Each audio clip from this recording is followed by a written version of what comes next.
नमस्कार, आप देख रहे हैं दूरदर्शन किसान कृषि दर्शन कार्यक्रम में। स्वागत है आप सभी का। मैं हूं आपके साथ अदिति शर्मा। किसान भाइयों बहनों, कृषि दर्शन कार्यक्रम में हम आप तक पहुंचाते हैं खेती किसानी से जुड़ी कुछ अहम जानकारियां और इसी सिलसिले को आगे बढ़ाते हुए आज का हमारा ये कार्यक्रम हम आपके लिए लेकर आए हैं। आज बात होगी पॉली हाउस में टमाटर की खेती की, फिर मुलाकात होगी सफल किसान अमरनाथ से और फिर हम आपको जानकारी देंगे कृषि अवसंरचना कोष की। तो फिर आइए आज के अंक की शुरुआत करते हैं। किसान भाइयों बहनों, आइए कार्यक्रम में नजर डालें हमारे पहले सेगमेंट विज्ञान और किसान पर। टमाटर की फसल बहुत ही नाजुक होती है। मौसम की मार इस पर बहुत ज्यादा पड़ती है, प्रभावित हो जाती है इसकी उपज। ऐसे में जरूरी है कि हम कोई विकल्प ढूंढें। विकल्प है पॉली हाउस। जी हाँ, टमाटर की खेती हम पॉली हाउस में कर सकते हैं, बेहतर उत्पादन हासिल कर सकते हैं, लेकिन कुछ सावधानियां बरतने की जरूरत है। किस तरह से ये संभव हो सकता है, आइए जानते हैं हमारे इस सेगमेंट के जरिए।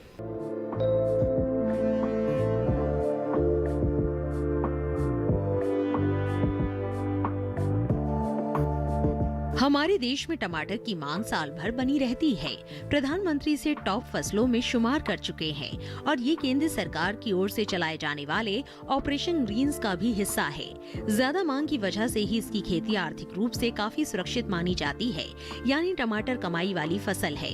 लेकिन ज्यादा धूप, तेज हवा, अत्यधिक बारिश, ओले या मौसम दूसरे हमले इस फसल को भारी नुकसान पहुँचा सकते हैं। इसके अलावा टमाटर में कीटों और बीमारियों का भी खतरा बना रहता है। इसकी वजह से किसानों को फसल में कीटनाशकों और दवाओं का इस्तेमाल करना पड़ जाता है। इससे न सिर्फ लागत बढ़ जाती है बल्कि गुणवत्ता पर भी असर पड़ता है। पॉली हाउस लोहे और पॉलीथीन से बना छाया घर है जो महंगी फसलों के लिए सुरक्षित वातावरण प्रदान करते हैं और उन्हें मौसम की मार से बचाता है। इन घरों में जलवायु को नियंत्रित करके बेमौसमी फसलें भी उगाई जा सकती है। बेमौसम फसलें हमेशा से ही ज्यादा मुनाफा देती है। पॉली हाउस में बोने के लिए हमारे वैज्ञानिकों ने कई किस्में तैयार की हैं। पूसा रक्षित पूसा टमाटर, संरक्षित 1, चेरी टमाटर, हिम शिखर, नवीन, हिम सोना, अभिलाष, शहंशाह, अर्का रक्षक और अर्का सम्राट। ये ऐसी किस्में हैं जो उन्नत भी है और लंबे समय तक फल देती है। टमाटर की खेती के लिए हल्की बलुई या बलुई दोमट मिट्टी अच्छी मानी जाती है।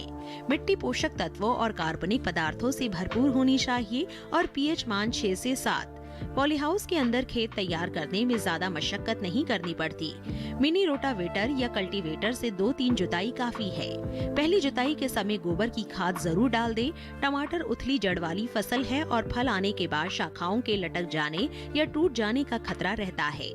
इसलिए समय समय पर पौधों को रस्सी से बांधकर सहारा देना चाहिए। बसंत और गर्मियों के दिनों में 4 से 6 दिनों के अंतराल पर सिंचाई करनी है। आम मौसम में हर 10 दिन पर पानी दे सकते हैं। वैसे बेहतर होगा कि पॉली हाउस में टपक सिंचाई का इंतजाम करें। इससे न सिर्फ पानी की बचत होगी बल्कि लागत भी कम आएगी। पॉली हाउस चूँकि बंद संरचना है, इसलिए बारिश होने पर जल भराव की समस्या नहीं आती। टमाटर में रुपाई के पहले 4 हफ्तों के दौरान निराई गुड़ाई की जरूरत होती है। फसल में तापमान और नमी बनाए रखने के लिए फोगर सिंचाई भी कर सकते हैं। पॉली हाउस में चूंकि वातावरण नियंत्रित होता है, इसलिए पैदावार भी खुले खेत के मुकाबले कहीं ज्यादा होती है। इसके अलावा आप साल भर टमाटर की फसल ले सकते हैं। कई विशेषज्ञों का मानना है कि पॉली हाउस सामान्य खेती के मुकाबले 4 गुना ज्यादा मुनाफा दिला सकता है। तो ये था हमारा सेगमेंट विज्ञान और किसान। इसी के साथ बता दें आपको कार्यक्रम में वक्त हो चला है एक छोटे से ब्रेक का। आप कहीं मत जाइए, बने रहिए दूरदर्शन किसान पर, देखते रहिए हमारा कार्यक्रम कृषि दर्शन।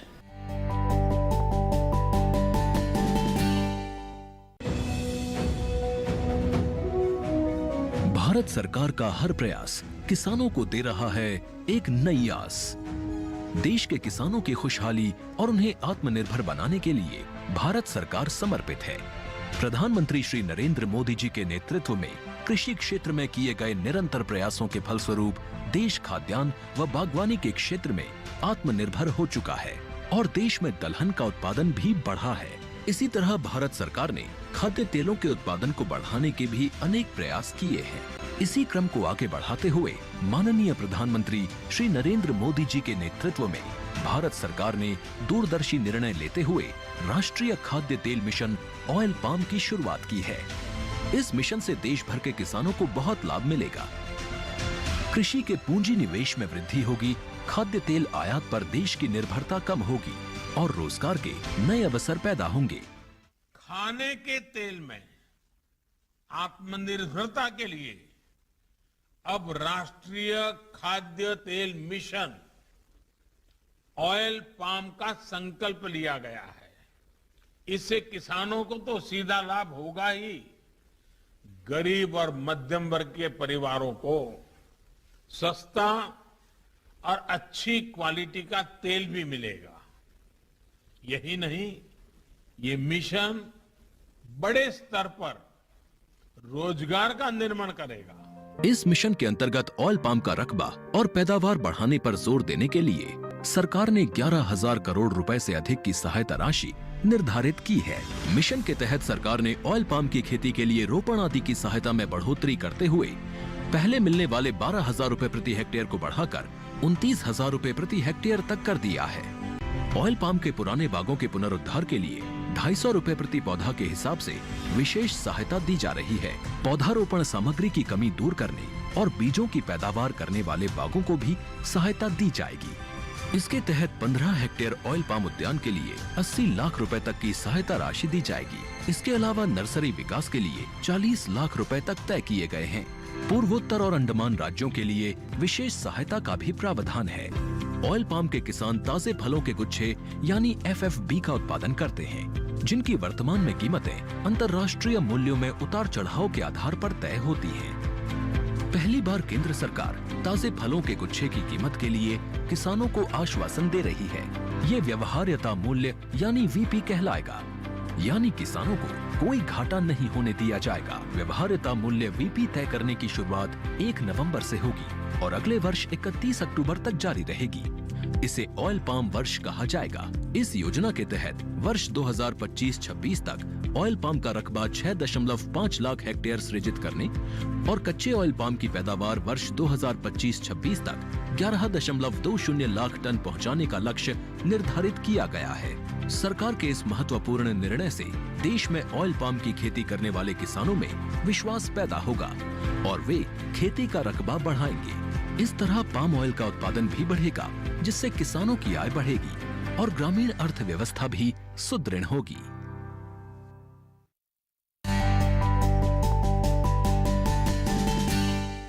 ब्रेक के बाद दूरदर्शन किसान के कार्यक्रम कृषि दर्शन में आप सभी का फिर से स्वागत।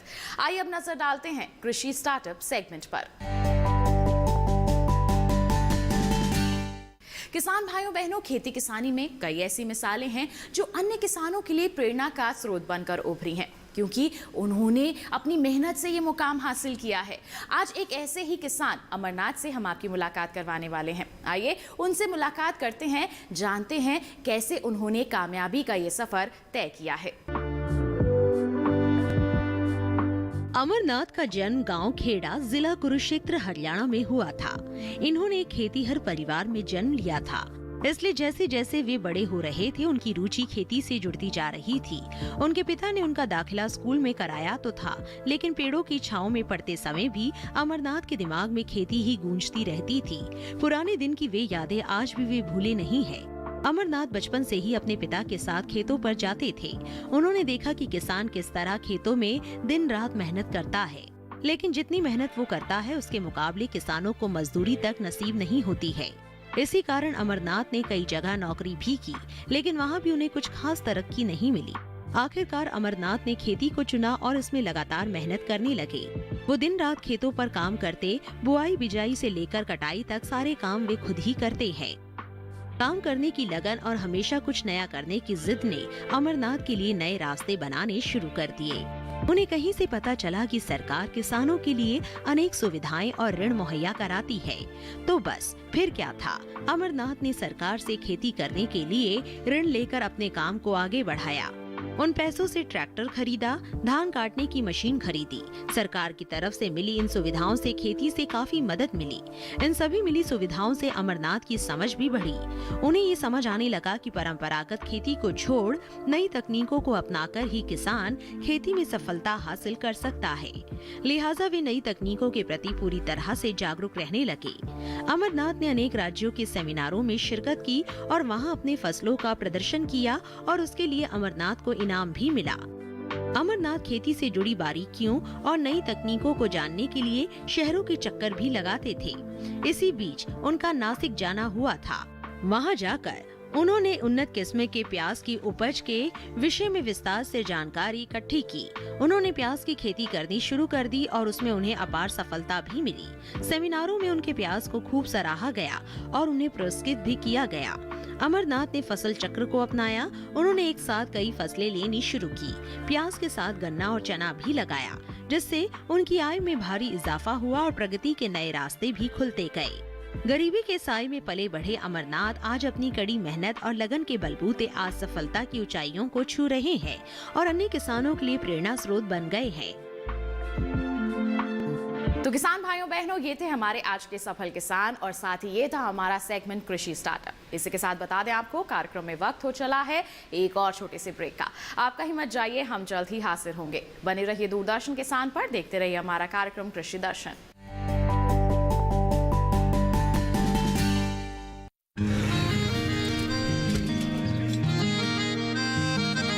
क्या बात है भाई, आजकल तो काफी खुश नजर आ रहे हो। क्यों ना हूँ, अब मैं ऑर्गेनिक खेती जो कर रहा हूँ ये पूरा प्राकृतिक है, ऑर्गेनिक है। इसमें हमारे खेत, हमारी फसल और हमारी जेब सब फायदे में होते हैं और इसमें लागत भी कम है। जी हाँ, आप भी ऑर्गेनिक खाद का प्रयोग करें, अपनी फसल और मिट्टी को तंदुरुस्त बनाएं और आपकी आमदनी में इजाफा करें। अधिक जानकारी के लिए किसान call centre toll free number 1800-180-1551 पर कॉल करें और लॉग ऑन करें kisan.gov.in और farmer.gov.in। कृषि और किसान कल्याण मंत्रालय द्वारा किसान हित में जारी।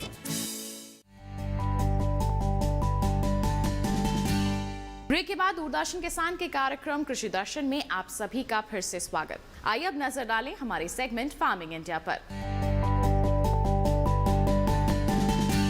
किसान भाइयों बहनों, बता दें आपको कि हमारी जो सरकार है वो आपकी उन्नति के लिए प्रतिबद्ध है और इसी दिशा में कई तरह की योजनाएं चलाई जा रही हैं, कई अहम कदम भी उठाए जा रहे हैं और उन्हीं में से एक महत्वपूर्ण कदम है कृषि अवसंरचना कोष। इस कोष का इस्तेमाल किस तरह से किया जा सकता है, हमारे किसानों को यानी कि आप लोगों को इससे किस तरह का लाभ मिल सकता है, जानने के लिए आइए नजर डालते हैं हमारे सेगमेंट पर।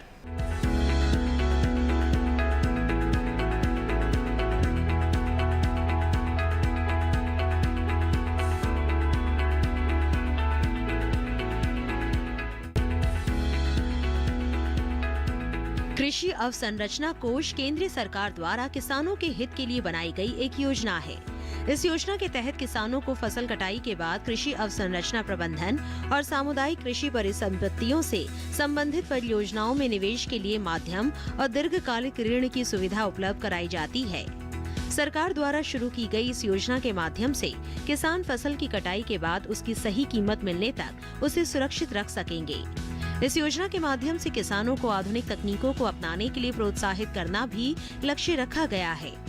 इस योजना की विशेषताओं की बात करें तो फसलों की कटाई के बाद अनाज के प्रबंधन हेतु अवसंरचना का विकास करना, उपज बढ़ाने के लिए सामुदायिक कृषि परिसंपत्तियों के लिए धन उपलब्ध करना, लिए गए ऋण पर सब्सिडी और बैंक गारंटी के माध्यम से किसानों और कृषि क्षेत्र से जुड़े उद्यमों को निवेश बढ़ाने और आधुनिक तकनीकों को अपनाने के लिए प्रोत्साहित करना प्रमुख है। इस योजना का उद्देश्य कृषि क्षेत्र में आधारित तंत्र को मजबूत करना है, जिससे देश के बड़े बाजारों तक किसानों की पहुंच सुनिश्चित की जा सके और साथ ही नवीन तकनीकों के माध्यम से फाइटोसैनिटरी मानदंडों को पूरा करते हुए अंतर्राष्ट्रीय बाजारों तक भारतीय किसानों की पहुंच बढ़ाई जा सके। कृषि अवसंरचना कोष के तहत 1 लाख करोड़ रुपए की वित्त पोषण की सुविधा दी गई है। इस योजना के तहत ऋण पर ब्याज में 3% की छूट प्रदान की जाएगी। साथ ही ऋण जारी करने वाली संस्था को 2 करोड़ रुपए तक के ऋण पर बैंक गारंटी सरकार द्वारा दी गई है।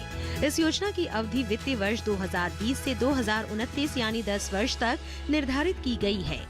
इस योजना का लाभ प्राप्त करने के लिए प्राथमिक कृषि साख समितियां, विपणन सहकारी समितियां, किसान उत्पादक संगठन, स्वयं सहायता समूह, संयुक्त देयता समूह, बहुउद्देशीय सहकारी समितियां, कृषि उद्यमियों, स्टार्टअप, एग्रीगेशन इंफ्रास्ट्रक्चर प्रोवाइडर्स पात्र हैं। ये ऋण 4 वर्षों में वितरित करने का लक्ष्य है। कृषि अवसंरचना कोष का प्रबंधन और निगरानी ऑनलाइन प्रबंधन सूचना प्रणाली प्लेटफॉर्म के माध्यम से की जा रही है। ये प्लेटफॉर्म सभी योग्य संस्थाओं को ऋण के लिए आवेदन करने में सुविधा प्रदान कर रहा है। इच्छुक व्यक्ति या संस्थान पोर्टल के माध्यम से ऋण के लिए आवेदन से पहले अलग अलग बैंकों द्वारा प्रस्तावित ऋण दरों के बीच तुलना करके बेहतर निर्णय ले सकते हैं। ये प्लेटफॉर्म कई बैंकों द्वारा दी जाने वाली ब्याज दरों में पारदर्शिता, ब्याज अनुदान और क्रेडिट गारंटी सहित योजना विवरण, न्यूनतम दस्तावेज, अनुमोदन की प्रक्रिया के साथ साथ अन्य योजना लाभों के साथ एकीकरण जैसे लाभ भी प्रदान किए जा रहे हैं। किसान भाइयों बहनों, अथर्ववेद में लिखा है कि ये धरती हमारी माँ है और हम सभी इसके पुत्र हैं। जिस तरह से एक माँ अपने बच्चे का लालन पालन करती है, वैसे ही ये धरती भी हम इंसानों का पेट भरती है अपनी उपज से। लेकिन हमें ज्यादा से ज्यादा उपज मिले, इसके लिए हमने क्या किया? रासायनों का अंधाधुंध इस्तेमाल किया, जिससे हमारे देश की मिट्टी बीमार हो गई। अब हमारा दायित्व है कि हम इसे स्वस्थ बनाएं। कैसे? प्राकृतिक खेती को अपनाकर। आइए इसके बारे में आपको जानकारी देते हैं।